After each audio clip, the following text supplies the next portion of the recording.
그 목사님 교회 개척에서 여러분과 함께 걸어오는 그 여정을 제가 페이스북을 통해서 계속 지켜보고 있었는데 이렇게 와서 함께 말씀을 나누게 되어서 참 기쁘게 생각합니다.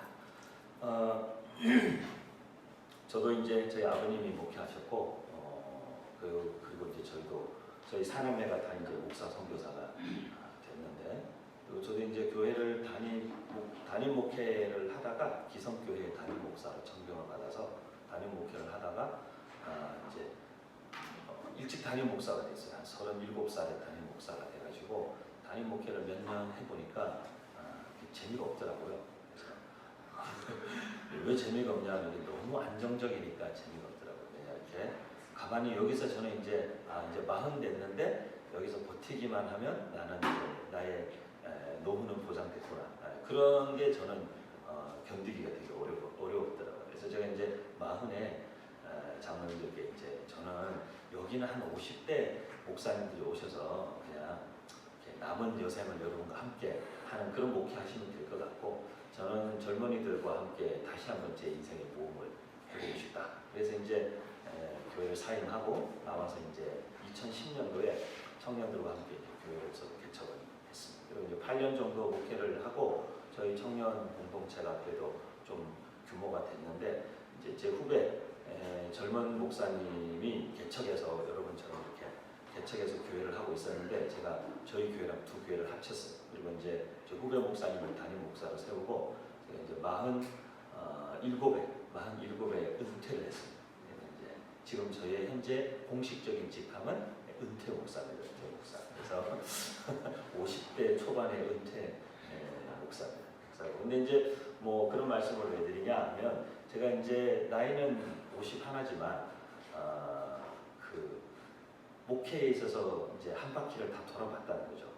목회자 자녀로 태어나서 교회에서 자랐고 그리고 뭐 나름 공부도 그래도 할 만큼 했고 그리고 큰 교회들도 있어봤고 해외 이민교회도 사역해보고 또 국내에 와서 단임 목회도 해보고 개척도 해보고 그리고 지금은 이제 교회를 떠나서 지난 5년여 시간은 이제 세상 속에서 한 사람의 뭐 목회자라기보다는 저도 한 사람의 성도요 크리스찬으로서 내가 이제 어떻게 살아야 할 것인가. 그래서 세상 속에서 제가 청년 제자들을 세상 속에서 제대로 좀 똑바로 사는 크리스찬들로 살아라. 이렇게 계속 그 20몇 년을 그렇게 제자들을 가르쳤는데 제가 이제 진짜 세상 속에서 그렇게 살아내는 모습을 제가 보여주는 것이 굉장히 중요하다는 생각이 들었어요. 그래서 제가 특히나 요즘 이제 코로나 전에도 그랬지만 코로나로 인해서 청년들의 그 현실이 되게 녹록지 않은 것 같아요. 그래서 제가 11월 달에도 여러 집회나 강의가 많은데 대학교들에서 강의 부탁이 되게 많아요. 그런데 이유는 요즘에 대학생들이 코로나를 2년 지나가면서 굉장히 우울증이나 자살 충동 이런 데 시달리는 아이들이 생각보다 많다고. 그래서 이제 그 학생들의 정신건강을 위한 특강 이런 걸 좀 부탁을 하는 거죠. 그래서 이제 그 학교에 보면 크리스찬들이 계시잖아요. 크리스찬들이 계시는데 그분들이 이왕이면 학생들의 정신건강, 뭐 앞으로 미래와 뭐 이런 비전, 뭐 이런 것들에 대해서 강의를 하더라도 이왕이면 그래도 목사님이나 크리스찬 중에 와서 강의를 해주면 물론 뭐 복음을 전하거나 설교를 할 수는 없어요. 그냥 안 믿는 학생들 대상으로 하는 학교 특강이기 때문에 없지만 이분들이 찾아오면 별로 없어요. 그러니까 이제 제가 항상 당첨되는 거죠. 목사인데 어쨌든 일반 역사 인문학 책들을 쓰고 역사 인문학 강의나 특강을 하는 사람 찾으면 거의 저밖에 없어요. 그러니까 이제 저에게는 블루 오션이 이렇게 열려 있는 거죠. 열려 있는 건데, 근데 이제 그런 이제 지금은 제 자신의 포지셔닝을 교회 안에 두지 않고 교회 바깥에서 사는 한 사람의 성도요. 그리고 또 사람들은 저를 목사라고 부르기도 하죠. 제가 어제 오전에도 서울의 강동구 문화재단에서 하는 그 인문학 특강을 하러 갔다 왔는데 그런데 갈 때는 제가 이제 목사로 가지 않고 교수나 작가라는 타이틀로 가는 거죠. 그래서 제가 세상 속에서 저를 사람들이 부르는 이름이 여러 가지가 있습니다. 저를 학교 일로 만난 사람은 교장 선생님이라고 부르고 제가 어깨동무 학교라는 기독교 대안학교를 하고 있는데 저희 학교가 전국에 9개 도시에 있습니다. 그래서 가까운 창원 어깨동무 학교도 있고 진해 어깨동무 학교도 있고 순천 광양, 뭐 오산, 수원, 김포, 남양주, 판교 이렇게 저희가 학교가 여러 지역에 대안학교가 있는데 여기서 교장 선생님, 저를 신학교나 대학교에서 만난 사람들은 교수님, 그리고 저를 제 책을 읽은 사람들은 저를 작가님, 교회에서 만난 사람들은 목사님, 또 저를 사역 단체에서 바깥에서 이렇게 제가 학생들 유학 관련된 사업도 하고 그랬기 때문에, 왜냐하면 우리 학생들이 졸업하면 갈 진로나 길을 열어주는 게 이 교장의 또 책임이기 때문에, 이제 그럴 때는 또 뭐 회계사무소나 이런 세무서에서는 대표님, 뭐 이렇게 직함을 여러 가지를 갖고 살아가면서 어떻게든 저도 세상 속에서 이 한 사람의 크리스찬으로서 삶을 살아내기 위해서 이제 노력하는 거죠. 몸부림을 하는 거죠. 그래서 이제 세상 속에서 살아가며 몸부림치고 있는 청년들이나 직장 청년들이 저의 이야기에 많이 공감을 해줘요. 그러니까 자기들하고 비슷한 처지에 있는 것 같으니까. 비슷한 처지에 있는 것 같으니까. 근데 이제 오늘 저희가 이 본문 말씀은 사실 이 사도행전 11장은 굉장히 중요한 말씀이에요. 사도행전 전체에서 어떻게 보면 몇 가지 특징적인 내용들이 나오는 본문이 이 사도행전 11장의 말씀인데, 그 몇 가지 특징 중에 하나가 뭐냐면 안디옥 교회라는, 예루살렘 교회를 제외하고 안디옥 교회라는 이방 소위 말하면 지역의 교회의 이름이 최초로 언급된 것이기 때문에 특별하기도 하고, 동시에 이 그리스도인이라는 명칭이 처음 등장하는 곳이기 때문에 특별하기도 하고, 그리고 이곳에서 어떤 경계라기보다는 뭐 경계가 무너진다고 볼 수도 있겠지만 담이 무너지는 어떤 일들이 성경에서 선교적으로 굉장히 중요한 어떤 한 경계를 돌파하는 사건이 일어나는 장이 바로 이 또 11장이기도 하고, 그래서 이 사도행전 11장은 사도행전 전체에서 굉장히 중요한 위치에 있는 말씀이죠. 그래서 여기에 일어나는 일들의 배경이 앞에 있지만 뭐 시간 관계상 이제 좀 생략하고요. 오늘 제가 본문을 뭐라고 제목을 정했냐면 선을 넘는 교회. 좀 전에 다른 제목이 나왔었는데 언제 순식간에 바꾸셨죠? 근데 선을 넘는 교회라고 했어요. 좀 전에 우리 간사님이 기도하면서 선 넘지 마라 뭐 이런 그 약간 기도를 하셨는데, 우리가 그런 상해에서는 그런 얘기 많이 하죠. 선 넘는다 뭐 이렇게 우리가 얘기 많이 하는데, 사실 크리스찬들은 넘으면 안 되는 선이 있는 것도 사실이지만 넘어야 하는 선도 있는 건 사실이에요. 모든 선은 넘으면 안 된다. 차선은 지켜야죠. 점선에서는 차선을 바꿀 수 있지만 그냥 일반 이 선들 아무 데서나 차선 넘으면 중앙선 이런 거 넘으면 안 되죠. 그건 넘으면 안 돼요. 하지만 우리 크리스찬들이 넘어야 되는 선이라는 게 있어요. 우리 크리스찬들이 넘어야 되는 선이라는 것은 사람 타인들에 대한 어떤 경계하는 경계선, 그리고 사람들을 우리가 환대하고 선입견 없이 받아들이지 않고 사람들에 대해서 우리가 이렇게 선긋기를 하는, 소위 말해서 선긋기를 하는 거죠. 얼마 전에 저희 학교의 고3 학생이 저한테 목사님들 고민이 있어요. 그래서 무슨 고민이냐? 그러니까 친구들이 자기한테 그렇게 얘기한다는 거예요. 야, 너는 자꾸 이제 친구들한테 너는 선긋기 하는 것 같아. 이렇게 얘기한대요. 그래서 왜 친구들이 너한테 그렇게 느끼는 것 같아? 그러니까 자기는 크리스찬이기 때문에 친구들하고 이렇게 어울려서, 예를 들면 친구들이 전자담배를 핀다든지, 아니 친구들이 이런 걸 하자 그런다든지, 아니면은 이 고딩들인데 고3들인데 어쨌든 친구들이 이렇게 자기가 볼 때는 선을 넘는 것 같은 그런 어떤 행동으로 자기를 초청할 때, 같이 하자 이렇게 요청할 때 자기가 그렇게 할 수가 없다는 거죠. 그리고 그런 아이들이 그렇게 계속 자기에게 어떤 것들을 요청하고 얘 입장에서는 유혹하는 거거든, 유혹을 하니까 걔네들하고는 적당히 거리를 두려고 하다 보니까 그 친구들 입장에서는 얘가 선긋기 하는 걸로 보이는 거죠. 미리 이렇게 선을 긋고 어느 선 이상 가까이 오지 못하도록 선긋기 하는 것처럼 느껴진다는 거죠. 그렇기 때문에 우리가 우리 삶에 있어서 사람들과의 관계에 있어서 이 선긋기라는 것은 우리가 빠질 수 있는 유혹과 미혹으로부터 우리를 지키기 위한 선긋기가 아니라 사람들을 우리가 차별하고 사람들을 우리가 선입견을 가지고 어떤 직종이나 어떤 직업군에 있는 사람들에 대한 선입견을 가지고 그들과 우리가 선긋기를 하고, 이런 모습들은 사실 성경이 우리에게 말하는 크리스찬들의 모습이나 교회의 모습이 아니라는 거죠. 뭐 예를 들면 이런 질문일 수 있죠. 교회는 어떤 사람들이 와야 하는 것입니까? 이렇게 물었을 때 우리는 뭐라고 대답할 거냐는 거죠. 제가 서울에 오래 있으면서 서울의 소위 대형교회, 그리고 강남에 있는 이런 교회들, 제가 강남에만 18년째 지금 미국에서 돌아와서 살면서 강남에 있는 대형 교회들, 강남에 있는 대형 교회 사역을 했었고, 이렇게 있어 보면은 그냥 사람들이 쉽게 오기 힘든 교회겠다 이런 생각이 자꾸 들어요. 여기는 진짜 못 배운 사람은 교회 와서도 여전히 학벌이 떨어지는 사람은 교회 와서도 여전히 주눅 들어야 하는 거구나. 사회에서 어떤 지위나 위치가 없는 사람은 교회 와서도 여전히 주눅 들어야 되는구나. 차를 외제차를 타고 오면은 교회에서도 약간 애매하게 주차를 해도 괜찮은데 똥차를 타고 오면은 안 되는 거구나. 이런 느낌을 교회가 만약 교회에 오는 사람들에게 받게 한다면 그것이 과연 진짜 교회라고 할 수 있는가.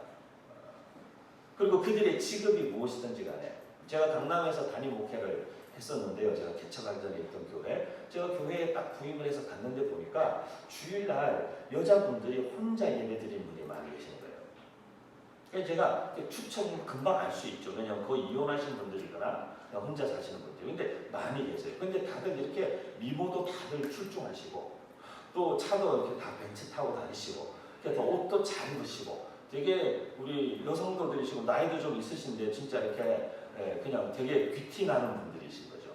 근데 이제 아니나 다를까 조금씩 사정을 알아보면 이제 이렇게 그분들이 다 이혼하셨거나 이런 상황에 계시는 거죠.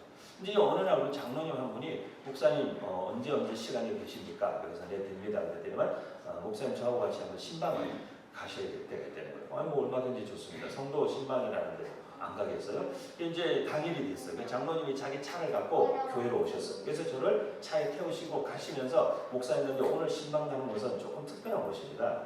그래서 제가 특별한 걸 좋아한다고. 그래서 이제 가자고. 그래서 갔어요. 근데 갔는데 가더니만은 어느 역삼동에 큰 대로변에 그 빌딩 앞에 차를 이렇게 대시더라고요. 차를 대고 이제 내렸죠. 그럼 여기 우리 성도가 여기 사무실을 갖고 무슨 사업을 하시나 여기 뭐 하시나 내렸어요. 내렸는데 그 건물 안으로 들어가지 않고 건물 지하로 내려가는 거예요. 옆에 나 있는 지하로. 입구에 보니까 간판이 아무것도 없고 뭐 이런 식으로 개구쟁이 이렇게 되어 있는 거죠. 그리고 이제 밑에 보니까 조그만 글씨로 써놨어요. 유흥주점 이렇게 써놓은 거예요.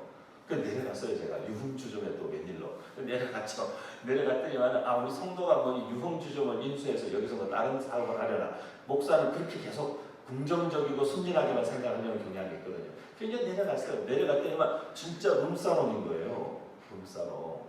그 들어오시라고 우리 교회 그 두 분의 여자 집사님이 저를 맞이해 주시더라고요. 들어오시라고 해서 들어갔더니 룸에 들어간 거죠. 룸에 들어갔더니만 소주잔, 안주잔 이렇게 다 맥주잔이 다 세팅되어 있고 이렇게 룸이 딱 세팅되어 있더라고요. 그런데 그 룸에 세팅된 테이블 위에 성경책 두 권이 딱 이렇게 있는 거예요. 그분들이 들어오셔서 딱 앉으시더라고요. 저보고 이제 예배를 드려달라는 거예요. 룸에서. 그래서 제가 예배를 인도했죠. 예배 인도하고. 근데 이게 기도할 때 순간 고민이 됐어요. 뭐 하시는 일이 다 잘 되게 해주시고 왜 이렇게 되는 건지 기도하는 순간에 되게 고민이 되긴 했어요. 근데 이제 어쨌든 제가 그냥 성도들을 진심이나마 축복하고 우리 두 분 여자 성도님들을 축복을 하고 그리고 이제 하나님의 말씀을 나누고 정말 하나님의 말씀 안에 복음 안에 살아가도록 권면하고 이제 제가 또 기도해드리고 그리고 이제 예배를 다 마쳤어요. 그럴 좀 있으니까 이제 그 룸 안으로 식사가 딱 들어오더라고요. 이렇게. 그래서 이제 반찬, 밥 다 이렇게 그분들이 직접 목사님들 다 자기들 직접 한 거라고. 그래서 이제 해서 식사가 끝났어요. 이제 대화를 이렇게 하는데 그분들이 저한테 너무 죄송해하는 거예요. 목사님을 룸사롱에까지 오시게 해서 너무 죄송하다. 너무 죄송하다. 그 다음에 이제 이분들이 그러는 거예요. 목사님 저희도 말하면 다르게 살고 싶은데 그냥 이게 자기들이 할 수 있는 최선이었다는 거예요. 그때 당시는. 여러 상황 속에서.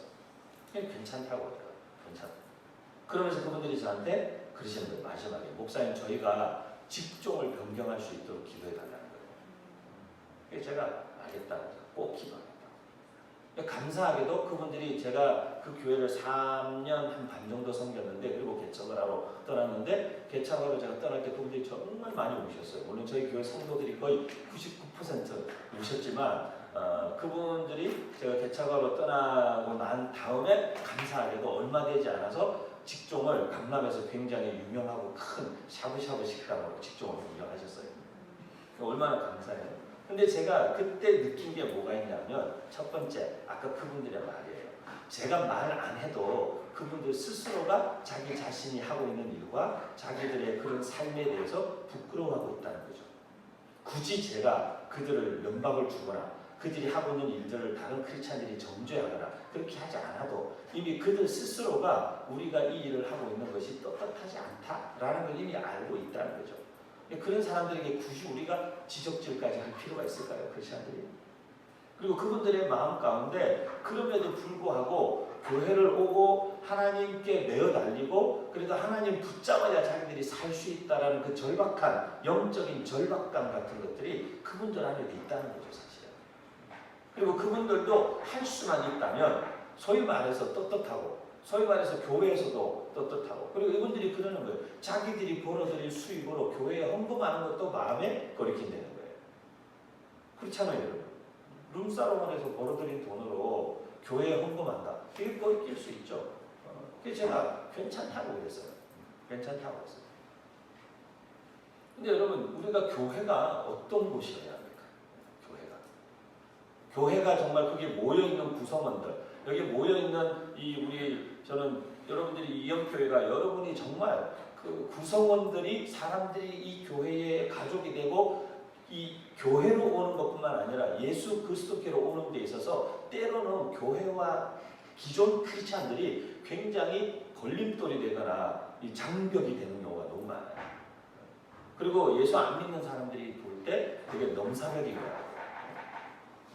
그런 교회와 크리스찬들이 요즘 교회 안에 너무 많아요. 누가 오면은 왜 저런 사람이 왔지, 뭐 하는 사람이지, 옷차림과 그들의 외모와 이런 것들을 보고 선입견을 가지고 그들을 판단하고 그들을 정죄하고 그렇게 하면 죄인들을 위해 이 땅에 오신 예수님은 언제 죄인들을 만날 수 있는 겁니까? 그리고 죄인들은 언제 예수님을 만날 수 있는 겁니까? 거룩하고 경건한 의로운 크리스찬들이 예수님과 죄인들 사이를 다 가로막고 있으면 죄인들은 언제 예수님 만나는 거예요? 그리고 우리 예수님조차도 우리한테 가려가지고 죄인에게 다가갈 수가 없는 거예요. 막 크리스찬들이 그 앞에서 막 너무 막 예수님께 이렇게 자기만 봐달라고 이렇게 막 이렇게 생쇼를 하니까 자꾸 시야를 가리는 거죠. 이렇게 저만 봐주세요. 이렇게. 예수님은 죄인들에게 관심이 있으신데 크리스찬들이 계속 앞에 알짱거리면서 저만 보세요. 계속 이렇게. 계속 예수님 저 여기 있다고 이렇게. 교회가 그런 곳이냐는 거죠. 교회는 그런 곳이 아니에요. 교회는 사실 그냥 제가 볼 때 교회는 엉망진창이 돼요. 오늘도 저희가 딱 들어오니까 우리 목사님이 우리 오랜만에 봤으니까 자기 방에 이렇게 저를 이렇게 데리고 들어가면서 방이 너무 엉망이어서 죄송합니다. 그래서 제가 괜찮아요, 여러분. 교회는 제가 볼 때 엉망진창이에요. 교회는 진짜 말도 안 되는 사람들이 와가지고 엉망진창 분위기가. 그런데 그 엉망진창 그리고 가늠할 수 없는 여기가 뭐 하는 곳인가 예측 불가능한 것 같은 그 커뮤니티가 그 관계성과 그 분위기를 지탱해주고 붙잡아주고 주도하는 분이 예수 그리스도시고 하나님의 말씀이면 되는 거예요. 근데 하나님의 말씀을 들어야 될 사람들이 따로 정해져 있는 게 아니잖아요. 하나님의 말씀을 들어야 되는 사람은 이 세상 모든 사람들에게 하나님의 말씀을 들려줘야 되는 거예요. 이 세상 모든 사람들에게 복음은 필요한 거고 이 세상 모든 사람들에게 예수 그리스도는 소개되어져야 되는 거죠. 그래서 저는 우리 귀한 교회에 와서 이렇게 말씀을 나누면서 우리 이영교회가 이름부터가 이영교회 이미 선을 넘는 교회예요. 이 때문에 이렇게 예수 그리스도와 영혼들을 진짜 예수 그리스도가 필요한 영혼들을 이어주는 어떤 이영교회가 돼야지 이렇게 성급케 하는 교회 되면 안 되는 거죠. 어떤 특정 직종의 사람들, 우리가 원하는 어떤 사람들, 개척했으니까 교회에 재정적으로 도움을 줄 수 있는 사람들, 어떻게 좀 목사님들 가운데 제가 제일 이렇게 좀 심하게 표현하면 경멸한다라고까지 표현하는 제 후배들 중에 제가 목회자들 만나면 제가 그런 친구들 아주 폰을 단단히 내서 보내는 친구들이 교인들이 내 말귀를 못 알아듣는 것 같다 이런 말하는 친구들. 그러니까 네가 말을 잘못하는 거 아니니? 네가 알아듣게 말을 해야지. 복음을 전하는 전달자의 책임은 그가 누구든지 간에 그들의 귀에 복음이 들리게 해야 되는 것은 전하는 자의 책임이죠. 근데 말귀를 못 알아듣는다고. 얼마나 자기가 대단하고 유식하고 똑똑한 설교를 하길래 교인들이 말귀를 못 알아듣는다고 생각하는 거예요. 뭐 학력이 낮아서, 뭐 생활 수준이 낮아서. 얼마나 말도 안 되는 이야기. 근데 그런 이야기를 하는 목사와 그런 이야기를 하는 교인들이 오늘 우리 시대에 교회 안에 존재한다는 거죠, 보듯이. 저는 우리 이영교회는 진짜 문턱이 없는 교회. 우리 이영교회는 진입장벽이 낮은 교회. 이영교회는 누구에게나 열려있는 교회. 이영교회는 누구든지 예수 그리스도와 연결되는 교회. 그런 교회들을 축복합니다. 제 친구 목사가 캘리포니아에서 LA에서 지금은 한국의 신학교 교수로 와 있는데 LA에서 큰 교회 있어요. 동양선교교회라고 엄청 큰 교회가 한인타운 안에 오래되고 큰 교회가 있어요. 근데 그 교회 청년 사역을 했어요. 이 친구가 그 교회 청년 사역할 때 제가 알기에는 한 200명? 200명 되던 청년부가 이 친구 와가지고 청년 목사 한 두세 명이 같이 연합해가지고 청년부가 갑자기 1000명, 1500명 이렇게 성장했어요. 근데 이 친구가 그걸 성장시킬 때 어떤 전략을 썼냐면 미국 시민권자로 미국 오래 살았는데 한국에 한 번씩 나왔는데 잠실에 가면 강남 송파구 잠실에 가면 신천이라고 거기에 가면 신천지가 있는 곳은 아닌데 신천이라는 동네가 있어요. 신천동. 근데 그 신천이라는 곳에 가면 제가 있던 잠실의 주님의 교회라는 그 교회 앞동네인데 그 앞에 신천이라고 그 특정 지역에 있는 그 유흥업소와 식당들만 꽉 차 있는 동네가 있잖아요. 한 블럭에. 그 아파트 단지 막 빼곡한 잠실의 아파트 숲 사이에 거기에 식당하고 모든 유흥업소가 거기 완전 빼곡하게 몰려있는 동네가 있어요. 여기도 어디 그런 데 있죠. 여기 하남 어디에도. 제가 부산에 굉장히 자주 왔는데 여기 포산가도 자주 오고 부산에도 집회를 자주 오는데 근데 그게 가면 저녁 때 그 길 지나가면요 그냥 지나갈 수가 없어요. 이 길바닥에는 온통 우리 아가씨들이 자기들의 명함을 뿌려놓으시고 뭐 전단지 다 바닥에 그냥 카페트처럼 깔아놨죠. 그리고 우리 소위 삐끼라고 하는 친구들이 나와가지고 계속 와서 명함 주고 이러면서 좀 가자고 이렇게 들어가지고 발 붙잡고 늘어지죠 이렇게. 그게 보면 부킹을 준다고 하잖아요. 부킹. 제 친구가 한국 나와가지고 그 처음 들은 거예요. 그 표현을. 부킹이라는 표현을. 이 친구가 미국 가서 전단지를 만든 거예요. 똑같이. 우리 업소에서 만드는 전단지처럼. 그래서 하나님과 당신을 부킹해드립니다. 이렇게 해가지고 그래서 자기 자신을 자칭 삐끼 목사라고 자처하고 모든 한인타운의 전체 청년들이 하나님과 부킹될 때까지 그렇게 해가지고 막 전단지를 진짜 제가 역삼동의 강남에서만 목회를 지금 뭐 10수년 했지만 예배 끝나고 나오면 애들 데리고 길 걸어가기가 민망하거든요. 왜냐하면 우리 교인들 차에도 우리 아가씨들의 명함이 다 몇 장씩은 꽂혀있고 그리고 그 아가씨들은 대체로 옷을 잘 안 입고 계세요. 그런 카드들이 우리 교인들 차에 다 꽂혀있죠. 길바닥에 그런 게 다 도배가 되어 있으니까 예배 마치고 교인들이 나오면 애들 데리고 그 길 걸어가기가 되게 민망한 거죠. 그런데 그렇지만 그거를 보고 거기에서 무슨 생각을 해? 이 친구는 사람들은 부킹 되기를 원하는구나. 그렇잖아요. 사람들은 접속되기를 원하고 사람들은 연결되기를 원하고 사람들은 부킹 되기를 원하는 거죠. 그렇기 때문에 똑같다는 거예요. 하나님과 우리도 결국 하나님을 찾고 자기 인생에 뭔가하는 그 갈증을 가지고 그걸 어디에서 충족해야 될지 모르고 헛된 것들로 자기를 계속 술로 온갖 자기를 썩게 만들고 죽게 만드는 쾌락과 이런 것들로 자기를 채우고 있는 그 헛된 채워지지 않는 욕망을 헛된 것들로 채우려고 하고 있는 그들에게 진짜 그들을 충족시키고 만족시킬 수 있는 하나님과 그들을 부킹시켜주는 게 교회요, 목회자요, 복음 전도자들이 해야 될 일이잖아요. 근데 오늘 우리 시대는 거의 제가 교회 목회를 5년 전에 그만두고 교회 바깥으로 나오게 된 여러 이유가 있지만 굉장히 중요한 큰 이유는 뭐냐면 내가 교회 안에서 계속 목회를 하면 예수 믿는 사람들 뒤치다꺼리만 하다가 내 인생이 끝나겠구나. 그게 너무너무 힘들었어요. 내가 목회자가 된 이유는 믿지 않는 친구들에게 예수 그리스도를 소개하고 믿지 않는 사람들을 만나고 그들에게 복음의 영향력을 미치고 믿지 않는 사람들에게 예수 그리스도를 소개하고 하나님과 말 그대로 부킹시켜 주려고 제가 목사가 된 건데 교회 안에 사역자로 삶을 시작하고 나서 보니까 계속 제가 만나는 청년들도 어쨌든 거의가 예수 믿는 청년들 그리고 교회 안에서 그냥 어쨌든 자기 문제로 절절 매고 있는 친구들 이렇게 그것도 필요하죠. 근데 저는 내가 이렇게만 살려고 목사 된 건 아니다라는 그 마음의 갈등을 저는 견디기가 힘들었던 거죠. 여전히 교회 안에서 힘들어하는 사람, 힘들어하는 청년, 힘들어하는 성도들을 신방하고 양육하고 돌보고 상담하고 하는 일도 필요하고 중요한 일이에요.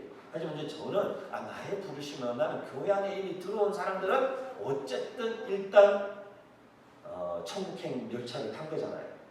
뭐 가다가 뛰어내릴 수도 있지만 어쨌든 일단 천국행 열차를 탄 사람들이니까 저는 그냥 여기보다 저는 바깥에서 아직까지 기차 시간은 다가오는데 기차 떠날 시간은 다가오는데 아직까지 기차를 타야 되는지도 모르고 있는 사람들에게 기차 시간 지금 곧 기차가 출발한다고 빨리 타라고 그 얘기를 하고 싶은 게 저의 갈망이었어요.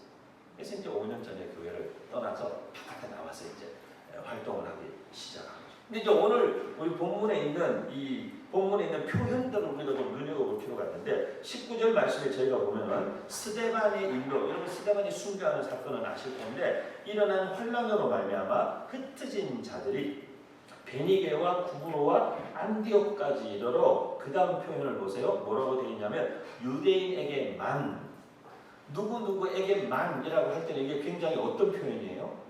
제한적인 표현이죠. 이렇게 선이 존재한다는 거예요. 선이.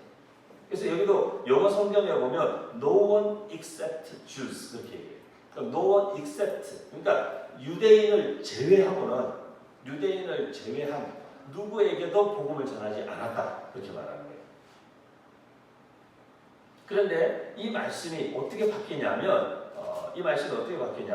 자 20절에 보면은 구브로와 구레네 사람 몇 사람이 안디옥에 왔는데 헬라인에게도 말하여 주 예수를 전파하니 이렇게 표현하죠. 그래서 누구에게만 하고 있는 그 환경에 어떤 사람들이 찾아와서 누구에게도 복음을 전하는 일이 벌어지는 사건이 안디옥 교회에서 일어난 사건이에요. 오늘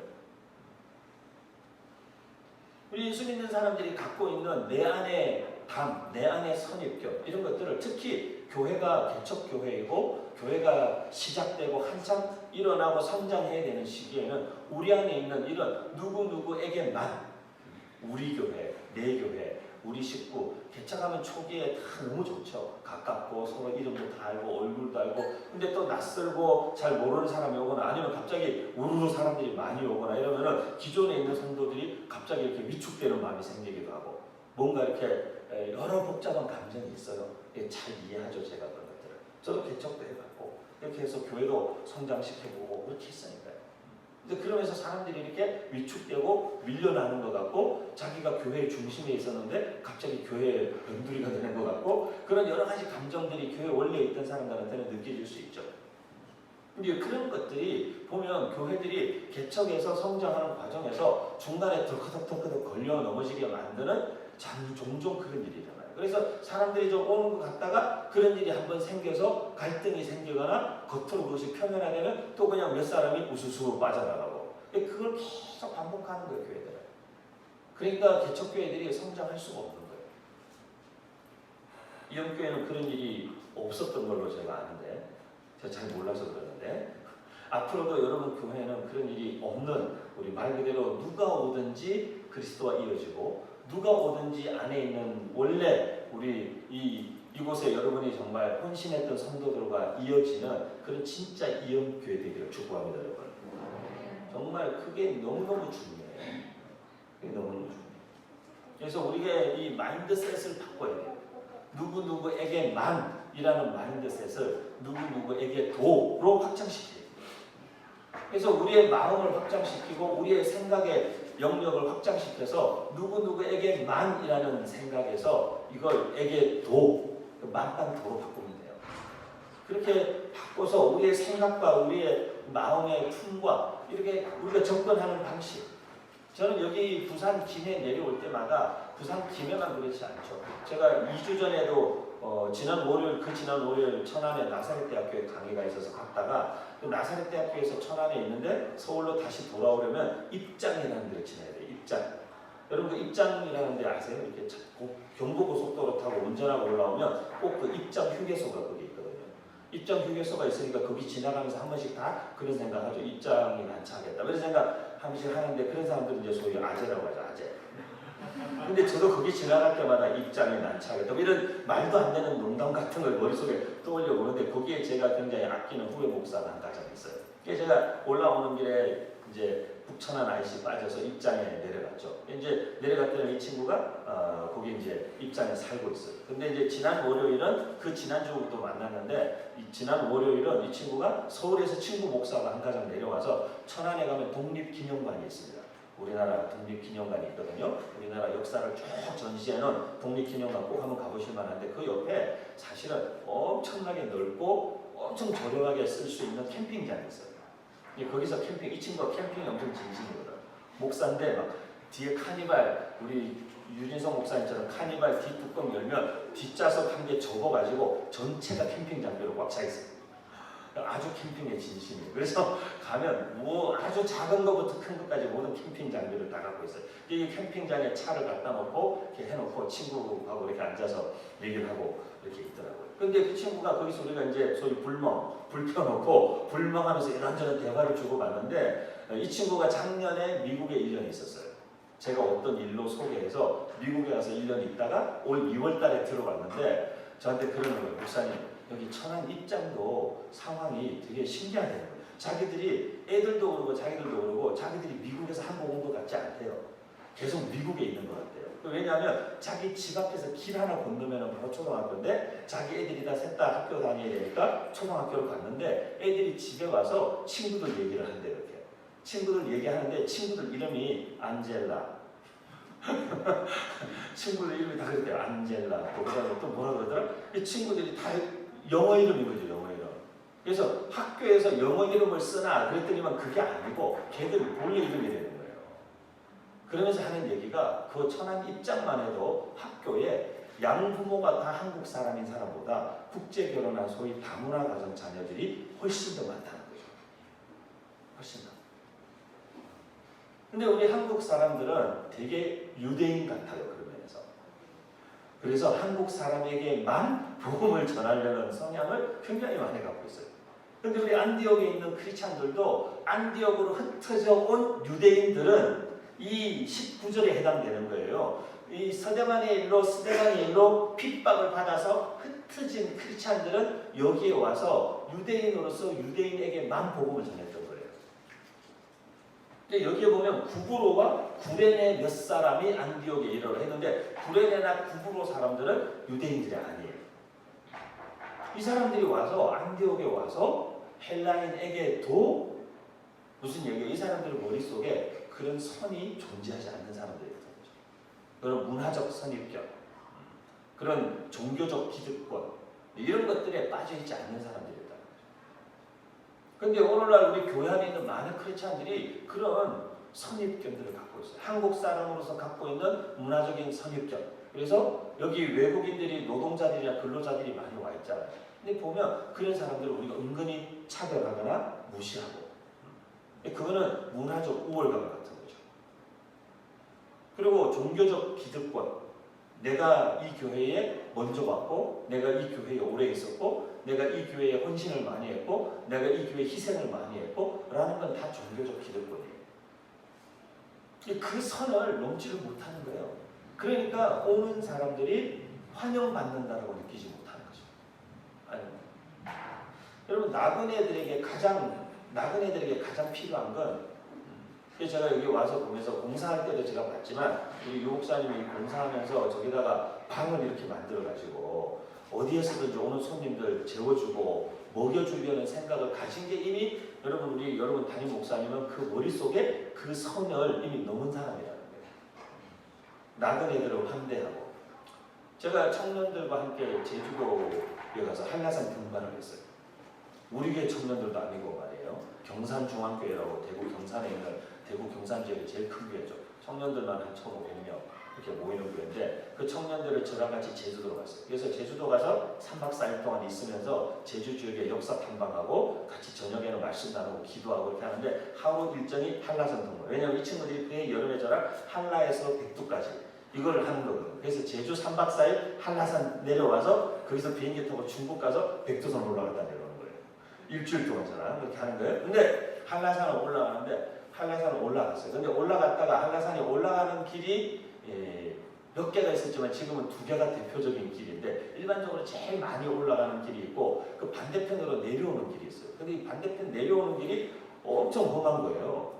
그런데 그 우리 운전기사 아저씨가 보통 사람들이 올라갔다가 반대편으로 내려간다고 우리한테 얘기했어요. 그래서 자기가 여기 내려주고 저쪽 가서 기다릴 테니까 글로 내려오라고. 그래서 저희가 알았다고 올라갔죠. 올라갔는데 보니까 대다수 사람들이 올라갔던 대로 다시 내려오더라고요. 그러니까 우리는 올라갔다가 반대편으로 내려갔죠. 근데 이제 청년들이 제가 착각한 거죠. 왜냐면 제가 20대에 한라산 등반 30대 했는데 진짜 뭐 나는 듯이 올라갔거든요. 근데 제가 50이라는 걸 까먹은 거죠. 그래서 올라갔는데 저희 아들이 같이 갔는데 중3짜리 아들이 아빠 어디세요? 이렇게 전화 왔는데 얘 벌써 정상에 가 있는 거예요. 가 있는데 저는 그때부터 얼마 더 갔냐? 1시간 반을 더 간 거예요. 병목당까지 1시간 반. 저희 아들이 아빠 왜 안 오세요? 1시간 반 더 걸린 거예요. 그래서 제가 올라가니까 청년들이 다 기다리고 있는 거예요. 이제 다시 내려가기 시작했어요. 청년들이 벌써 저희 아들이 또 전화했어요. 아빠 어디세요? 저 벌써 내려간 거예요. 아들은. 밑에 내려갔어요. 벌써. 그래서 저는 보고 내려가는 길이 뭐 올라가는 것보다는 쉽겠지. 내려갔는데 이게 장난 아닌 거예요. 정말. 밧줄 타고 막 내려가야 되는 거 있고 왜 사람들이 다시 올라갔던 데로 내려가는지 그때 이제 알게 된 거죠. 중간에 밧줄을 잡고 내려가야 되고 이런 데가 있는 거예요. 그리고 정말 너무 그래서 제가 내려가다가 너무너무 힘들어가지고 이제 진짜 거의 체력이 바닥에 나는 것 같아서 제가 이렇게 누워 있었어요. 근데 제가 보니까 더 이상 산에서 내려온 사람이 아무도 없어. 제가 거의 마지막인 거예요.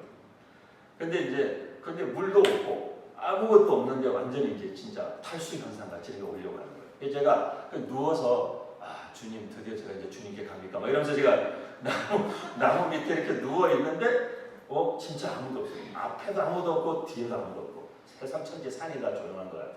해가 좀 있으면 질 것 같고. 근데 그리고 제가 누워서 한참을 있었어요. 진짜 한 5분 10분 누워 있었던 것 같아요. 그래서 숨을 좀 잘 호흡을 가다듬고 다시 움직이려고. 누워 있는데 목이 너무너무 탄데 물을 한 방울도 마실 수 없는 거죠. 물이 없으니까. 그래서 제가 그러고 누워 있는데 갑자기 저 위에서 약간 돌이 잘그락거리는 소리가 나는 거예요. 근데 어떤 아저씨가 한번 이렇게 내려오시는 거예요. 내려오는데 제가 이렇게 누워 있으니까 보통 이렇게 누워 있으면 그냥 지나가잖아요. 보통 이렇게 잘 모르는 사람이니까. 근데 이분이 제가 이렇게 누워 있는데 이렇게 내려오더니만은 저한테 먼저 물어보는 거예요. 선생님 혹시 물이 있으세요? 그래서 제가 아니 지금 나도 물이 없어서 죽을 지경인데 이분이 나한테 물을 찾나 그렇게 했는데 그래서 제가 아니요 지금 물이 없다고 그랬더니만 자기 가방을 열더니만 물을 저한테 한 병 주고 가는 거예요. 물을 한 병 주고 가시면서 자기는 자기 마시는 물이 있다는 거예요. 그러니까 한 병 있으니까 선생님 이 물 마시라고 가시더라고요. 그러더니만은 또 뭘 주섬주섬 하더니만은 그 자유시간 자유시간 초콜릿바 요만한 거 그걸 한 3개를 꺼내서 저한테 주시고 비닐 봉지를 하나 이렇게 꺼내드리면 안에 귤이 3개가 들어있는 거예요. 귤도 저한테 주시고 그리고는 그냥 가셨어요. 저한테는 그분이 누구였냐면 저한테는 그분이 예수님이었어요. 저한테는 그분이 진짜 예수님이었어요. 내가 지금 주님 만나러 가야 되는데 주님이 아직 오지 말라고 나를 여기 아직 올 때 안 됐다. 그리고 주님이 나타나셨구나. 이게 무슨 얘기냐면 나그네들에게는 작은 환대 물 한 병이 진짜 생수. 이게 그냥 산에서 길어서 생수가 아니라 생명과 직결된 물 한 병, 물 한 방울, 작은 커피 한 잔.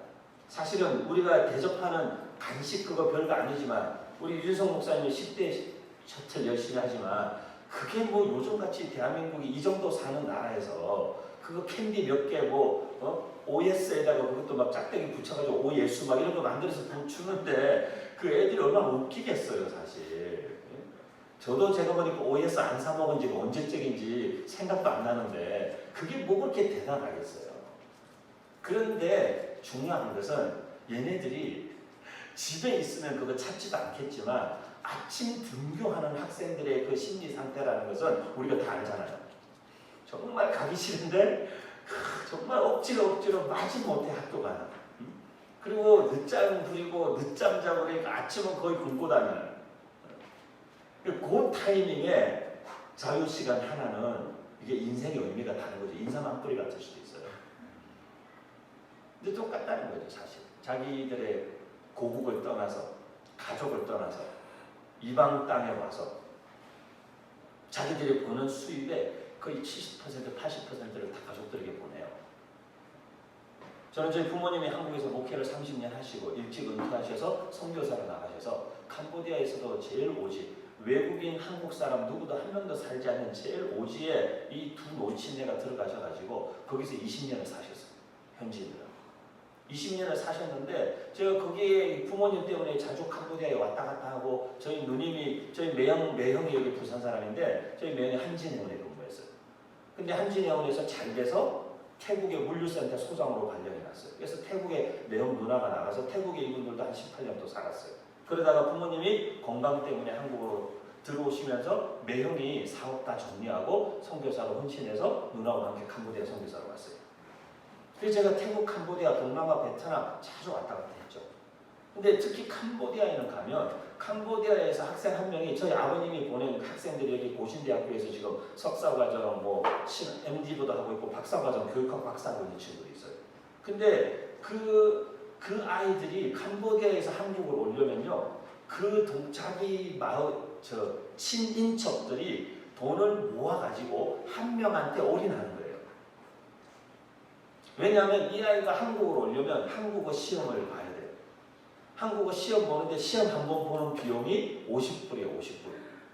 50불이면 걔들한테는 거기에 학교 선생님 한 달 월급이에요. 50불이.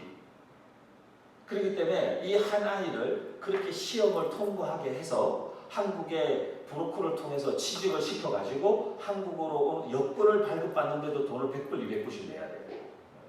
비자 받고, 그리고 한국으로는 비행기표 사주고, 동남아에서 살기 때문에 두껍고 큰 이런 옷이 없어요. 옷 사입해야 되고, 그러려면요 진짜 온 집안이 돈을 모아서 한 명한테 그냥 몰빵하는 거예요. 왜 그렇게 몰빵하냐? 얘가 한국을 가면 공장에서 일하면서 우리나라 아이들에 비하면 형편없는 임금을 받죠. 150만 원. 하루 종일 노동하고 180만 원 받죠. 그럼 얘네들이요 집에 120만 원, 130만 원을 보내는 거예요. 그러면 온 집안이 다 사는 거예요. 그 아이 한 명 때문에. 대신에 이 아이는 여기서 진짜 20만 원, 30만 원 가지고 한 달을 최소한의 생활만 하고 진짜 숨만 쉬고 물만 먹고 사는 거예요. 정말. 그런 친구들에게는 사실은 제가 미국 유학 갔을 때 제가 어려운 상황도 아니었고, 그렇지만 제가 교회 목회지를 처음 이제 유학 가서 1년 동안 한국 사람도 없는 동네에 그냥 혼자 떨어져가지고 미국 사람들하고만 지내다가 이제 사역지가 1000명이 와서 워싱턴에 있는 지구촌교회라고 큰 교회였어요. 그때 이민교회인데 한 2,500명 모이는 교회니까. 근데 우리 그 교회에 청년 사역자로 가게 됐어요. 이제 갔는데, 제가 청년 사역자로 갔는데 우리 교회 집사님이 집에 식사 초대를 했어요. 식사 초대를 받아서 딱 갔는데 이 밥상에 한국 밥, 국, 반찬이 가득 차려져가지고 밥상을 딱 차려놓고 저보고 그 앞에 딱 앉으라고 했는데, 제가 그 앞에 앉아가지고 저보고 기도를 해달라는데 제가 기도를 못하겠고, 갑자기 나도 모르게 속에서 뭐가 울컥하니까 눈물이 뚝뚝 떨어지는 거예요. 왜냐하면 1년 만에 처음 먹어보는 한국 밥상이었고, 그것도 제가 해외 가서 한국 사람도 한 명 없는 동네에 1년 내 살다가 한국 사람 어떤 분이 나를 위해서 밥상을 차려놨다. 그것 자체가 저한테는 너무 감동이었어요. 무슨 얘기냐면 아까도 얘기했죠. 기득권, 우월의식 이런 것들을 갖고 있으면 그런 게 눈에 안 들어와요. 그런 사람들의 심정을 우리가 다 헤아리지 못한다는 거죠. 근데 우리 안에 동일한, 우리도 원래 예수 그리스도를 알기 전에는 저들과 똑같은 이방인이었고, 우리도 진짜 하나님의 은혜와 우리를 누군가 그리스도께로 인도했던 그 누군가의 환대와 영적인 관심과 정말 그 모험과 선을 넘는, 우리 유목사님도 그랬지만 우리가 청년 사역을 오래 하다 보니까 저도 청년들만 25년째 가르치고 있으니까 특이한 청년들 많죠. 배경과 이력이 특이한 친구들, 청소년들 중에도 저희 아내도 지금 상담 공부를 하고 성남시에서 운영하는 청소년 상담 복지센터에 일하는데 아이들의 케이스가, 상담 케이스가 장난 아니에요. 절도, 강도 이런 거는 되게 기용축에 속하죠. 지금 시대 청소년들이 저지를 수 있는 범죄에 아주 기용축에 속해요. 이제 정말 심각한 케이스를 매일매일 접하죠. 그런 아이들을 심리학주식 상담하고 그 안에 어떻게든 이 아이의 신경의 변화가 일어나고 좀 이 아이가 마음을 잡고 일을 하든지 기술을 배우든지 학원을 다니든지 공부를 다시 시작할 수 있도록 도와야 되는 거죠. 그리고 그에 필요한 복지적인 혜택을 정부 기관으로부터 받을 수 있도록 학원비 지원받고 운동하고 싶은 애가 있었어요. 걔는 또 운동하는 비용을 지원받을 수 있도록 복지기관들하고 협력해서 연결해주고 그런 일들을 계속 하는 거예요. 매일 그런 일들을 하고 있는 거예요. 하지만 걔네들도 저희 아내도 오래 그런 아이들을 대하면서 얘기하는 거예요. 처음 왔을 때 얘들 상담사 이게 의무적으로 보건이나 경찰서에서 가래니까 온 거지 얘들이 상담사들 만나고 싶지 않죠. 그러니까 처음 와서 앉아있을 때 보면은 눈도 안 마주치고 물어도 대답도 하지도 않고 어떤 친구들은 째려보고 아무 잘못도 없는 상담사를 왜 째려보는 거예요 도대체. 째려보고 그리고 지가 되게 이렇게 소위 말하면 되게 자기가 위협적인 존재라는 것을 드러내고 싶어하고 상담사들 약간 겁주려고 하고 소위 말하면 기싸움하는 거죠 처음에. 그런데 그런 아이들의 마음을 녹여내서 자기 안에 마음 속에 있는 이야기를 하게 하고 그리고 뭔가 방향을 잡게 하고 뭔가 그 방향으로 움직이게 가게 하고 그거에 있어서 뭐가 가장 중요하냐? 아무것도 없어요. 진심이라는 거죠. 진심. 이분이 진짜로 나한테 지금 관심 있는 거구나. 그리고 이분이 진짜로 내 이야기를 듣고 싶어 하는구나. 그리고 이분이 진짜 나를 도우려고 하는 거구나. 그 진심이 전달되면 1, 2주 안에라도 아이들이 마음을 연다는 거죠. 그럼 그 다음부터는 그냥 천상 걔의 배경이 뭐든 얘가 성폭행범으로 왔든 얘가 뭘로 왔든 간에 얘는 자기 눈앞에 있는 얘는 그냥 10대 어린아이가 된다는 거죠. 진심만 통하고 나면.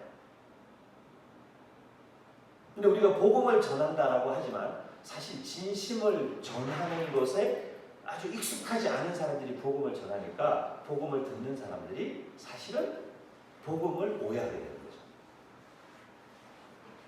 사람에게 관심 없고 그들의 신념에 관심 없고 그들의 문화에 관심 없고 그들의 형편과 처지에 관심 없고 그들의 지금 현재 상태에 관심 없는데 전도만 하려는 사람만큼 미운 사람이 없어요. 여러분.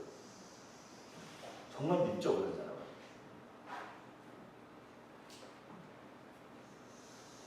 그래서 여기 오늘 본문에도 보면 유대인들이 유대인에게 복음을 전하고 이방인들이 이방인들에게 복음을 전하는 거예요.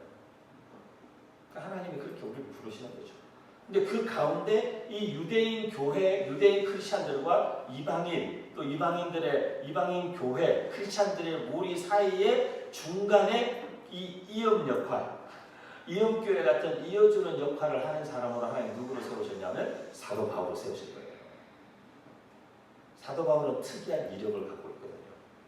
유대인인데 공부도 유대인 정통 유대인이 되는 공부를 했고 유대인 최고의 학부라고 할 수 있는 가말리엘의 문화에서 공부했고 그런데 날 때부터 로마 시민권자예요.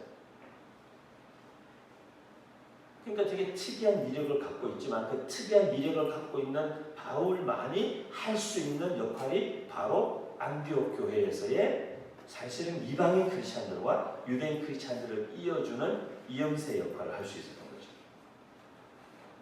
그래서 제가 감히 말씀드리는데 여러분 안디옥 교회의 다른 이름은 이음교회예요. 이음교회. 여러분 이음교회는 안디옥 교회와 같은 DNA를 그래서 갖고 있어야 돼요.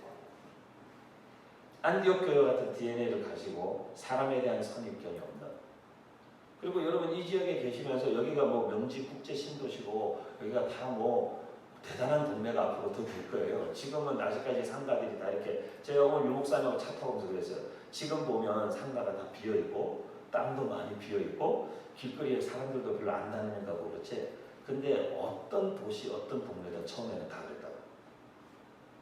근데 몇 년 안 지나서 길거리에 사람들이 넘치고 상가도 다 차게 되고 나중에는 주차할 데가 없어서 빙글빙글 돌아야 되고 그런 때가 온다고 그런 때가. 그래서 지금이 중요한 게 아니라 앞으로가 더 중요한 거라고 이런 교회는 더 중요해요.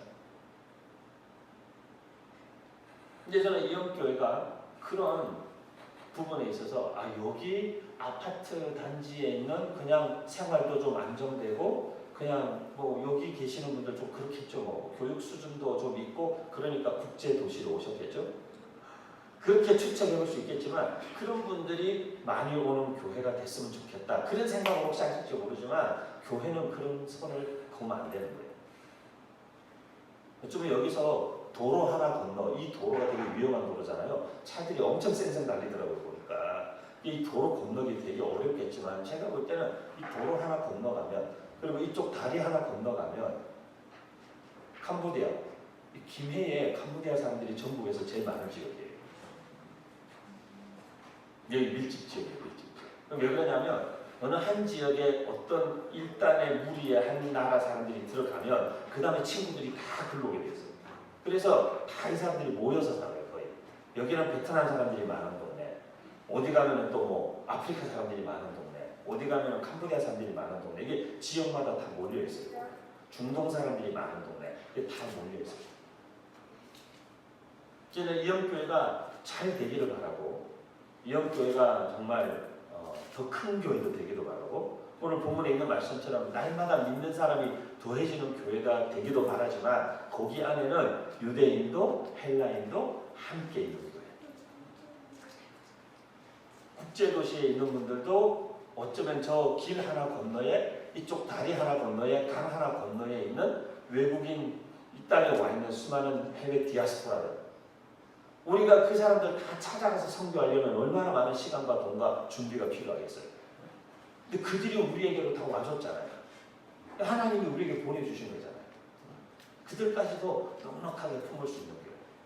최근에 제가 서울에서 한 분이 연락 왔어요. 목사님,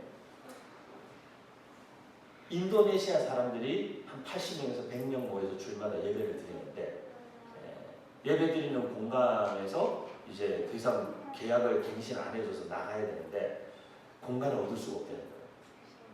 더구나 인도네시아 사람들이 막 돌아다니면서 장소를 구하니까 안 빌려주는 데다가 더구나 안 빌려주는 데가 어디냐면 교회라니까 더 안 빌려줘요.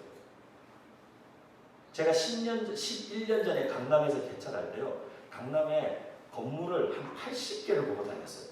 80개. 일주일에 80개를 발이 부르트도록 돌아다녔어요. 장소를 얻으려고. 80개 교회를 다녔는데 그 중에 단 한 곳도 교회는 안 된다. 심지어 부동산 아저씨들이 약간 열받아가지고 부동산 저 중개하는 분들이 저한테, 목사님, 이 건물 주인은 심지어 목사님이라고. 그런데 교회는 안 된다는 거예요. 목사님이 왜 강남에 빌딩을 갖고 있는지 모르겠는데, 어떤 목사님의 금수저인지는 모르겠지만, 그런데 교회는 안 된다는 거예요. 비어있는데도 교회는 안 된다는 거예요. 그러니까 부동산 중개인들이 열받아가지고, 목사님, 이 건물주는 장로라고, 목사님, 이 건물주는 권사입니다, 목사님, 이 건물주는 집사입니다. 근데 교회는 안 된다는 거예요. 지금 더 어려웠었어요. 더 코로나 때문에 장소 얻기가 더 어려웠어요. 그러니까 인도네시아 사람들이 어디 가서 장소를 얻어요? 교회인데다가 인도네시아 사람이에요. 서울 시내에.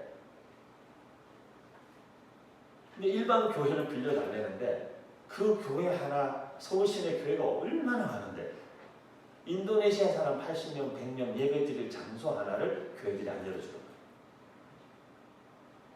참 안타까운 일이에요, 정말. 저는 우리 이영교회에 나중에 제가 이영교회 목사는 아니고 성도는 아니니까 이런 말 막 하면 안 되지만, 그래서 또 막 할 수 있죠. 그래서 막 던질 수 있는 건데, 저는 우리 이영교회 나중에 우리 이 지역에 있는 외국인들이 예배드릴 장소가 없거나 그런 친구들 생기면 우리 이영교회가 여기에 나중에 캄보디아와 예배드리는 캄보디아 교회도 하나 세우시고, 캄보디아에 가서 세우는 것도 중요한데 여기다 캄보디아 교회 할 수도 있죠. 여기에 베트남 교회를 할 수도 있죠. 얼마든지.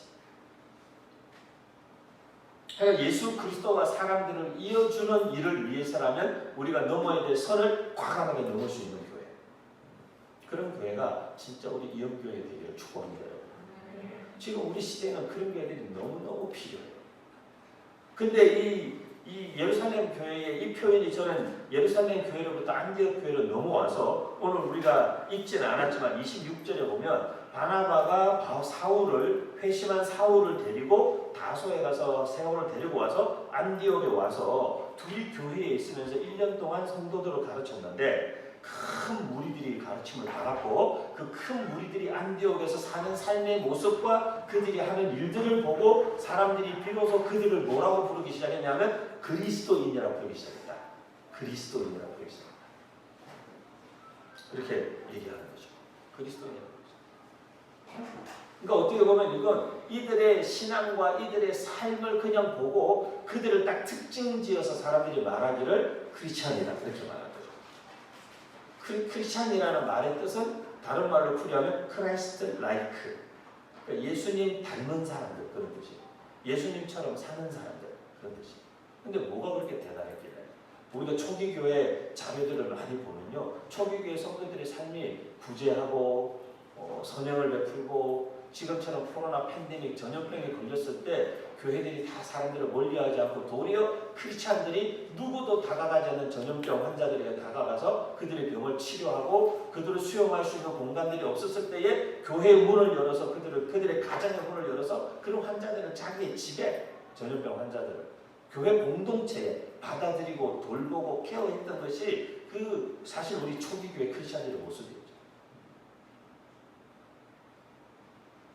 우리 교회들도 그런 시도들을 많이 했지만 그래도 진행은 안 됐던 것 같아요. 지난번에 한번 우리 서울에 있는 큰 대형 교회들이 몇몇 교회들, 여의도 순복음교회, 이렇게 소망교회, 명성교회, 사랑의 교회 이렇게 큰 교회들 몇만 명 이상씩 돼요. 그리고 수양관, 큰 수양관들을 갖고 있는 교회 목사님들이 우리 그때 국무총리 정세균 국무총리 찾아가서 교회 수양관을 소위 말하면 이제 격리 시설로 쓰는 것에 대해서 협의를 했는데 여러 차례 이렇게 협의를 했는데 아마 제대로 사용이 된 수양관은 이제 없죠.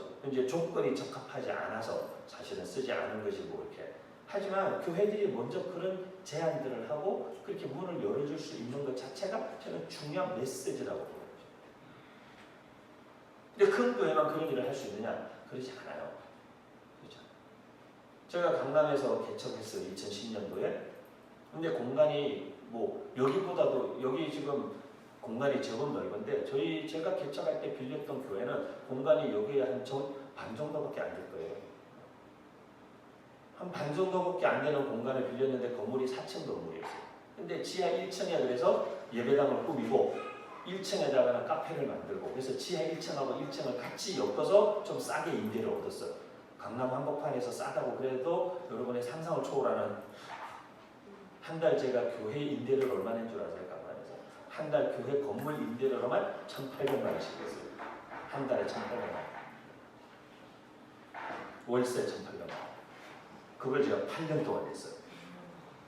그럼 제가 얼마를 강남의 땅에다가 그냥 뿌린 거죠, 그냥 한 달에 1,800만 원씩 8년 동안 낸 거예요. 매달. 근데 개척교회잖아요, 저도. 제가 교회 처음 개척 시작할 때 우리 교회 온 사람들이 있어요. 제가 개척한다 이러니까 저를 찾아왔어요. 야, 돈 많은 청년들이 찾아왔으면 사업가 청년들 얼마나 좋았겠어요. 목사 전도사만 7명 찾아온 거예요. 그래서 목사 넷, 전도사 셋, 저까지 해서 교역자만 8명인 거예요. 개척교회인데. 교인은 하나도 없는데.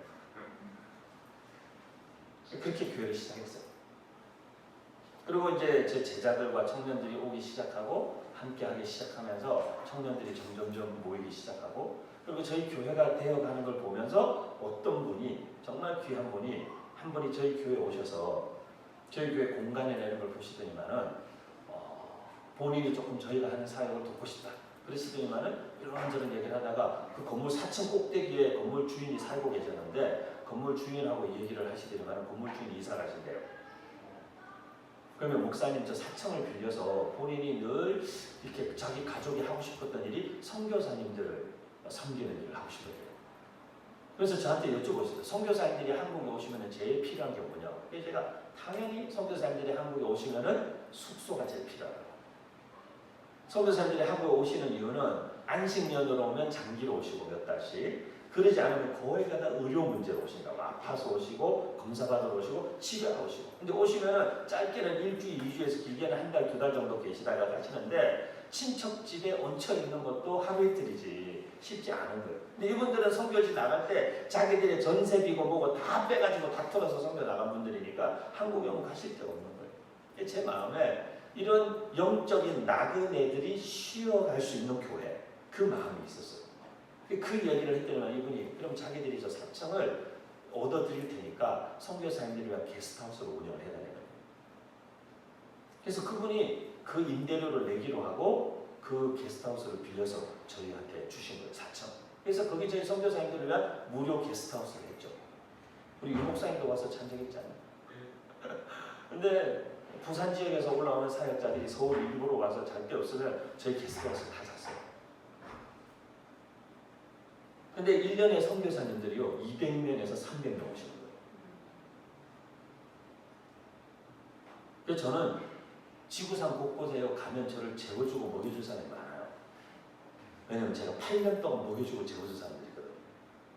그분들이 다 저한테 원수 갚을 날만 기다리고 있어요. 오라는 데도 너무 많아요. 멀어서 못 가겠어요. 목사님 한번 오시죠. 아프리카 비행기 36시간 타야 돼요. 그분들이 오라는데 다 타가는 큰일 나겠어요. 못 가요.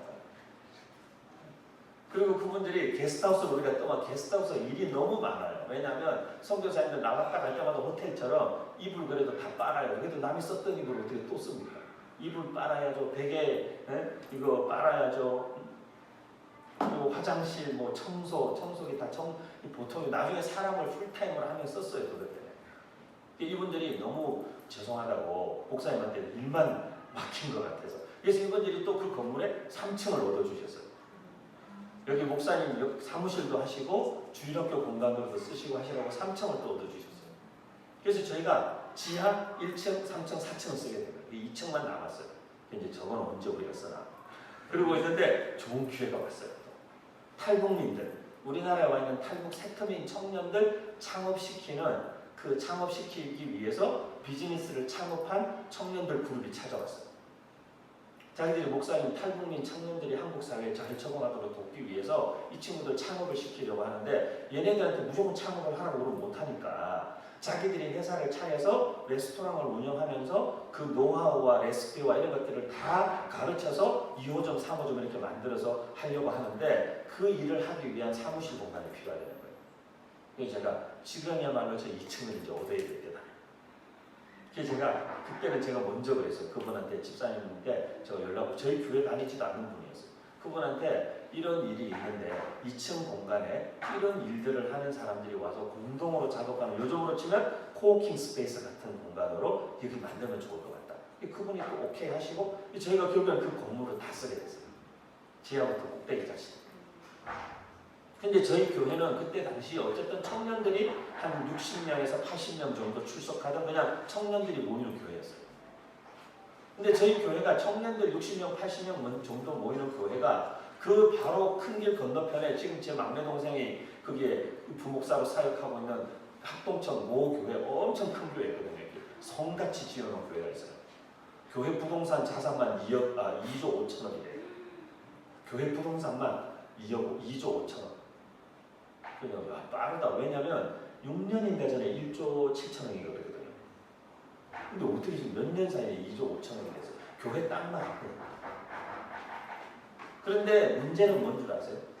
문제는 강남에 그런 대형교회들이 많죠. 그런데 그런 외국인들이나 또는 선교단체들이 30명, 40명 모여서 기도하고 예배하기 위해서 방 하나 빌리려면 절차도 너무 복잡할 뿐더러 빌려주지도 않는 거예요.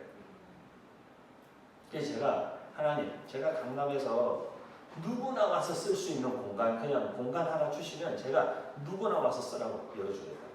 근데 진짜 하나님 그 건물을 쓰게 해주셨어요. 그래서 제가 사람들한테 광고했어요. 여러분, 이 공간 나는 임대료 안 내고 거저받았으니까 와서 거저 쓰세요. 저희가 청년들 60명, 80명 모이는 공동체 사이즈였을 때 그때 당시 우리 건물을 1년에 몇 명이 썼는 줄 아세요? 선교사님들만 200~300명이 다녀가시고 1년에 저희 건물에 와서 기도 모임하고 예배드리고 뭐 회의하고 세미나하고 1년에 15,000명이 쓰는 거예요. 15,000명.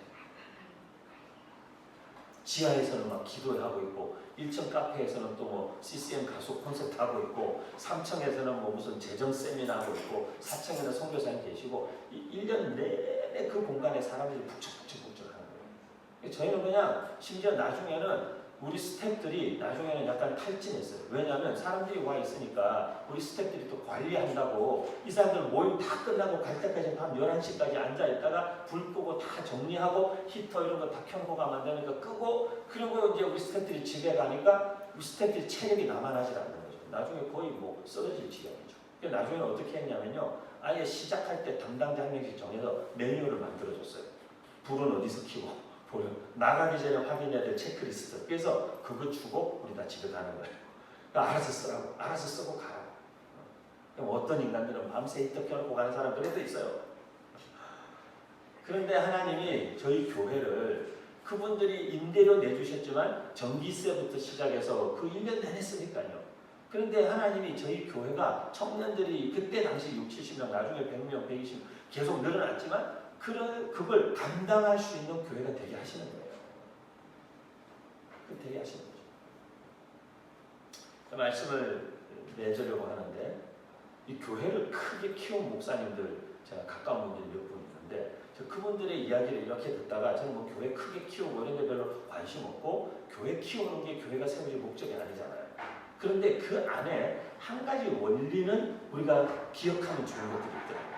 그게 뭐냐면 여의도 순복음교회 얼마 전에 돌아가셨죠. 조영규 목사님이 그런 얘기 하셨다는 거예요. 그 얘기를 똑같이 들은 한 후배 목사님도 교회가 지금 어마어마하게 큰 교회가 됐죠. 근데 이분이 그렇게 얘기하시더라고요. 조영규 목사님이 이분한테 그러는 이분은 윤 목사님인데 윤 목사 저는 아니고요. 저 윤 목사는 아니고 다른 윤 목사님인데 그분한테 그러더라는 거예요. 이제 교회가 이렇게 막 커지고 하면서 예배당이 옛날 빨간 예배당인데 그게 수용이 안 되고 막 이러는데 이걸 다 수용할 수 있을 정도로 땅을 사고 건물을 지으려면 엄청난 돈이 들어가는 거죠. 근데 이분이 그걸 이제 이게 선뜻 엄두를 못 내고 있었는데 조영규 목사님 어느 날 만났는데 그 조 목사님이 뭐 그분이 조 목사님이고 다 옳다든지 위대하다 이런 얘기하는 게 아니에요. 그분이 했던 말 중에 요 말을 제가 여러분에게 하고 싶어요. 그분이 얘기했대요. 목사님, 우리 교회 이제 앞으로 건축도 해야 되고 이게 일이 산더미 같은데 우리 교회 성도들은 다 소위 말하면 가난하고 그 지역이 그렇거든요. 서울에서도 제일 낙후된 지역이고 그래서 뭐 큰 헌금을 할 사람도 없고 그렇다는 거죠. 그래서 이 건축을 우리가 할 수 있을지 모르겠다. 근데 그때 조 목사님 그랬대요. 윤 목사님, 내가 처음에 교회 개척했을 때 그분 천막교회 했잖아요. 한강변에 그냥 모래사장에 천막 치고 교회 시작한 분이잖아요. 근데 그분이 그랬대요. 교회는 건물이 커지고 교회가 커진다는 말은 그 교회가 돈이 많아지고 건물이 커진다는 말의 의미는 뭐냐면 사실은 성도들의 역량이 그만큼 커지는 거예요. 우리 교인들도 처음에 다 그냥 구걸하던 사람들, 아픈 사람들, 소위 말해서 사회 제일 밑바닥에 있던 사람들. 그런데 그들이 함께 와서 예수 만나고 복음이 들어가고 성령의 은혜를 입고 그들의 마음이 커지고 열정이 생기고 그들의 삶이 사실은 소위 말하면 그들의 삶이 확장되고 그들의 섬김의 능력과 이런 것들이 확장이 되면서 교회가 커지는 거지 큰 교회에 뭐 대단한 사람들이 모여들어서 일이 되는 게 아니라는 거예요. 저는 우리 이영교회 우리 성도님들이 그 아까도 말씀드렸죠. 이 마인드셋, 크리스천 같은 하나님 나라의 마인드셋을 가지는 게 굉장히 중요한데 이렇게 어디까지만 이렇게 하면 돼, 안 돼? 이런 것들 이전에 우리가 정말 섬기고 감당해야 하는 하나님 나라의 그 영역들에 대해서 우리가 좀 더 아까 여러분 마지막에 유 목사님과 불렀던 찬양 제가 제일 좋아하는 찬양인데 시선 보는 시선과 시야와 보는 것과 관련된 4가지 단어가 있어요. 시력, 시선, 시각, 시야. 시력은 말 그대로 우리 눈에 이 눈으로 보는 게 시력이죠. 이 시력으로 보면 겉만 볼 수 있어요. 겉모습만. 그런데 그 마음과 내면을 보는 안목을 우리는 시선이라고 합니다. 그래서 하나님이 우리의 마음을 보시고 우리의 중심을 보신다라고 할 때는 하나님이 시력이 좋아서 보시는 게 아니잖아요. 그건 하나님의 마음의 눈으로 보시는 거예요. 그걸 하나님의 시선이라고 하는 거예요. 그래서 우리도 하나님의 시선이 향하는 곳에 우리의 시선도 향한다라고 할 때는 하나님의 마음이 가는 곳에 우리의 마음도 간다 그런 뜻이죠. 그래서 이 시력은 외형을 보는 거고 겉모습을 보는 거지만 시선이라는 것은 내면을 보고 마음을 보는 것이에요.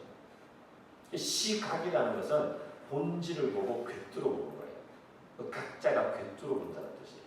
그래서 어떤 표면적인 현상이나 겉을 보는 것이 아니고 그 너머에 있는 본질을 보는 안목.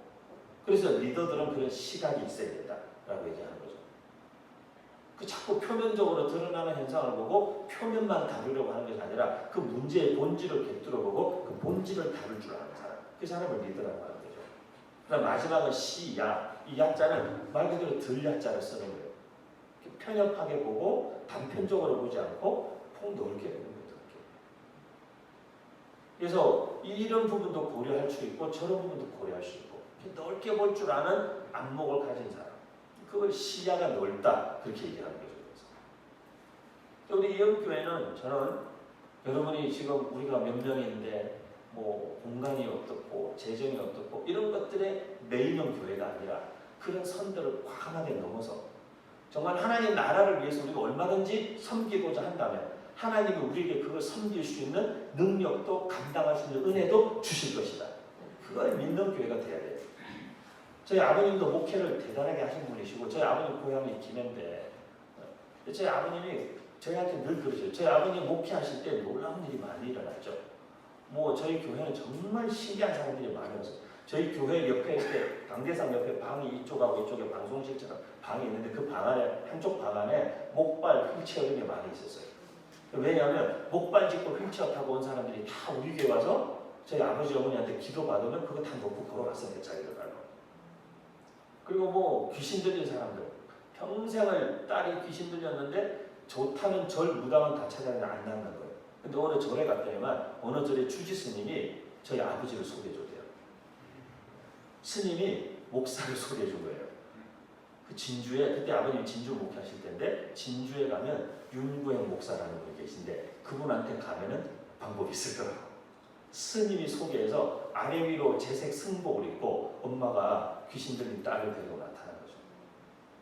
그러니까 저희 집에 그런 분들을 몇 개월씩 아버지는 데리고 사셨어요. 저희 어릴 때부터 우리 사람인데 저희는 어릴 때부터 뭐 이렇게 전설의 고향 이런 게 남 얘기가 아니었어요. 우리 집에 늘 그런 사람들이 있었거든요.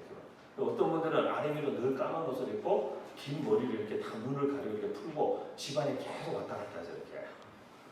저희 누나가 한 번은 밤 늦게 학교에서 작업하고 밤 11시, 12시 다 돼서 집에 들어왔는데 저희 집이 하필 교회 옆에 이렇게 건물이 붙어있는 게 사택이 있었는데 저희 집이 1층은 교회 사무실, 2층, 3층이 사택이었어요.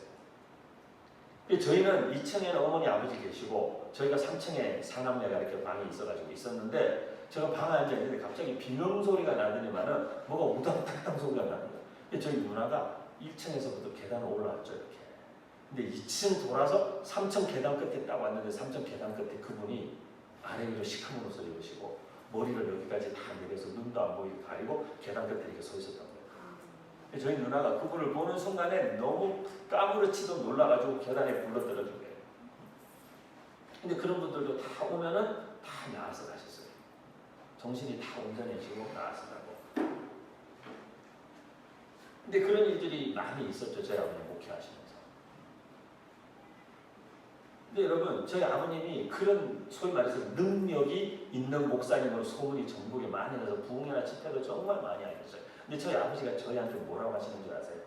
저희들을 늘 앉혀놓고 자주 말씀하시는데 뭐라고 하시냐면 얘들아 저희도 어릴 때부터 그런 영적인 체험을 많이 하고 자랐어요. 근데 저희 아버지가 그러시는 거예요. 저도 청년들 목회할 때 보면 제가 설교하고 그러면 청년들 중에 막 귀신 들린 청년들 귀신도 나가고 병이 낫고 이런 일들이 많이 있어요. 그런데 저희 아버지가 그러시는 거예요. 얘들아 병 고치고 귀신 쫓고 이런 것만 능력이 아니라는 거예요. 저희 아버지가 그러시는 거예요. 섬김이 능력이라는 거예요. 섬김. 너희가 병 고치는 것도 사실은 그 병든 영혼들을 섬기려는 마음을 가지면 하나님이 그 사람을 향한 긍휼과 사랑과 섬김의 마음을 가지면 그 사람을 하나님이 치유해 주시는 거지. 낫든 말든 나하고 무슨 상관인가?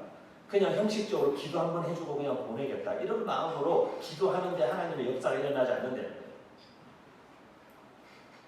그렇기 때문에 진짜 능력은 은사 이런 게 아니라 진짜 능력은 사랑의 능력이고 섬김의 능력이에요. 희생의 능력이에요.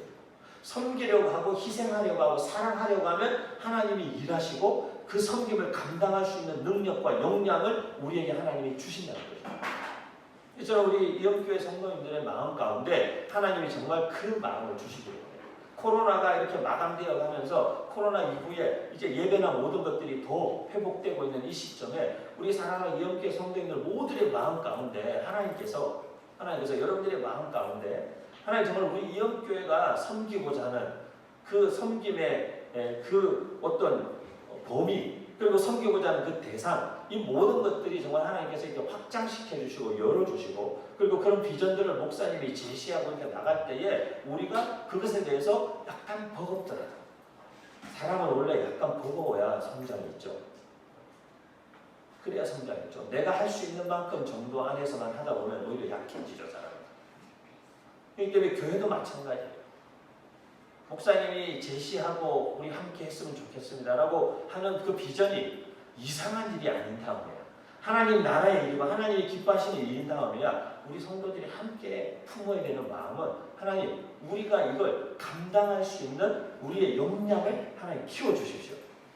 그래서 우리가 감당할 수 있게 해주십시오. 교회는 그렇게 성장하는 거예요. 우리가 할 수 있는 일만 그냥 깨작깨작하다가 끝나는 게 아니고, 내가 할 수 없는 내 범위를 넘어서는 어떤 일에 우리가 함께 도전하고 기도하고 마음을 모으고 하나님 은혜를 주시고, 그리고 그렇게 하나님이 키워가실 때에 그 한 고비를 넘어가면 우리가 다 보게 되는 거죠. 그 일을 통해서 교회와 성도와 우리 모두가 함께 한 단계 성장했구나 알게 되는 거죠.